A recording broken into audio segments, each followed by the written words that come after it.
Hai, balik lagi nih. Kali ini aku mau kita belajar bareng-bareng membuat lettering dari dasarnya kemudian ke abjad menggunakan tombol dual brush pen. Kalau yang baru pemula sih jangan ya, soalnya takut brushnya rusak. Sebenarnya nggak apa-apa sih kalau punya uang, ya uang kalian sendiri, tapi kalau buat belajar mending pakai yang harganya ekonomis dulu. Mulai yuk. Yang pertama ada upstroke atau garis tipis. Garis dimana yang kita tarik dari bawah ke atas. Caranya, kita tempelkan ujung brush, terus tarik dari bawah ke atas. Jangan terlalu tebal, jangan terlalu kencang, cukup tempelkan aja, nanti juga akan kelihatan. Tapi jangan terlalu pelan-pelan juga. Lakukan sampai bisa. Ini. Tarik lagi ke atas. Kemudian ada downstroke. Downstroke ini kebalikan dari upstroke, yaitu garis tebal, di mana penarikannya dari atas ke bawah dengan menggunakan penekanan. Langsung aja. Oh iya, ini dalam menulis brushnya gak boleh berdiri, nanti kalau ditekan akan membuat nge-fray atau rusak. Cukup dimiringkan saja, agak miring sekitar 45 derajat dari atas lalu ke bawah dengan menggunakan penekanan. Lakukan ini, kalau menggunakan penekanan akan menjadi tebal seperti ini, jadi kan kelihatan mana upstroke mana downstroke. Selanjutnya ada namanya underturn. Garis downstroke dan upstroke disambungkan. Yang pertama itu ada downstroke dulu lalu upstroke. Nah, downstroke lalu upstroke. Ini tuh karena gak terlalu ditekan, gak terlalu disentuh, jadi ada jeda gitu. Harusnya tekan dulu, ngebuat downstroke lalu garis upstroke. Lakukan secara berulang. Ini tuh biasanya dipakai kalau huruf akhiran. Downstroke lalu upstroke.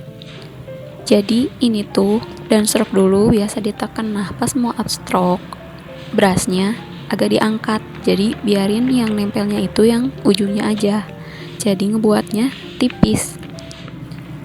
Selanjutnya kebalikan dari underturn yaitu overturn. Berarti kalau kebalikannya garis tipis dulu baru garis tebal. Ini bentuknya ke bawah gitu, U ke bawah atau N. Iya. Caranya biasa tempelin dulu brushnya. Nah, pas mau ke garis tebalnya baru ditekan. Garis tipis lalu garis tebal. Kalau menurut aku ini sih agak lebih gampang ya dari underturn, soalnya dari garis tipis dulu baru ke garis tebal, agak mudah.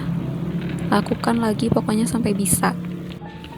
Selanjutnya ada yang namanya curve, gabungan dari underturn dan overturn. Agak mudah sih kalau ini kata aku. Gak tahu nih menurut kalian gimana, coba aja ya. Garis tipis, tekan ke bawah, agak angkat, pelan-pelan, garis tipis. Kalau di abjad kayaknya gak ada deh. Iya gak ada. Ini tuh sebenarnya buat melenturkan, melatih agar bisa ngebedain mana garis tipis dan mana garis tebal. Disambung aja gini. Nah, terus bisa juga sih kalau mau garis tebal dulu, garis tipis, lalu garis tebal. Lakukan sampai bisa. Berulang-ulang sih, karena emang kuncinya itu ya harus diulang-ulang biar lentur. Selanjutnya ada oval. Taulah ya oval kayak gimana. Ini tuh sama aja sih kayak garis tebal garis tipis, cuma disambung ngebentuk oval. Garis tipis lalu ke garis tebal, garis tipis lagi. Nah, kayak gitu. Ini tuh kalau di abjad A bisa atau buletan-buletan gitu nih kayak huruf R. Nah, kalau ada juga, kalau untuk yang R ini kayak dibalik, kayak tipis dulu baru garis tebal. Kalau yang pertama itu biasanya A tuh, garis tipisnya lalu ke garis tebal. Lakukan sampai ngebedain kayak gini.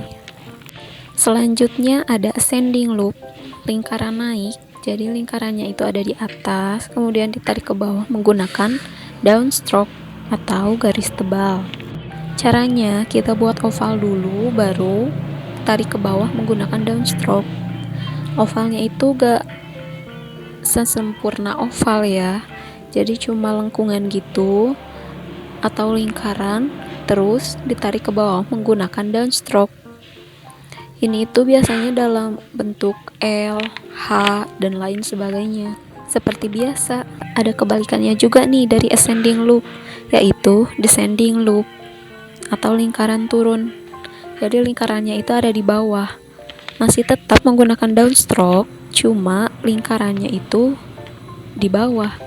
Ini contohnya, downstroke dulu, baru lengkungin ngebentuk oval, downstroke ngebentuk oval. Ascending loop ini biasa digunakan untuk huruf-huruf yang berada di underline atau di bawah garis, contohnya seperti J. Lanjut ke abjad. Untuk A kita buat oval, terus downstroke, lalu upstroke, atau biasa dengan disebut underturn yang tadi. B garis tebal, oval, terus lengkungan. Nanti kita belajar ini. Untuk C garis tipis, tebal, dan tipis lagi. Untuk D oval, downstroke, lalu upstroke. Nah, untuk E buat garis tipis, lalu ascending loop, lalu upstroke. Untuk F buat downstroke, ini kayak descending loop terus upstroke. G oval, downstroke atau descending loop. Untuk H downstroke, lalu upstroke, downstroke, upstroke atau yang disebut curve. Untuk I garis tipis, lalu garis tebal, garis tipis lagi. Untuk J kayak descending loop kayak gitu. Makanya harus sering-sering belajar itu ya. K downstroke, upstroke, downstroke lagi. Untuk L buat ascending loop, lalu pakai upstroke. M buat downstroke dulu garis tebal, underturn lagi kayak curve gitu. N hampir sama kayak M, garis tebal lalu underturn. O oval terus tambah purinkle. P garis tebal buat oval, purinkle lagi. Untuk Q oval terus downstroke, wrinkle ke atas.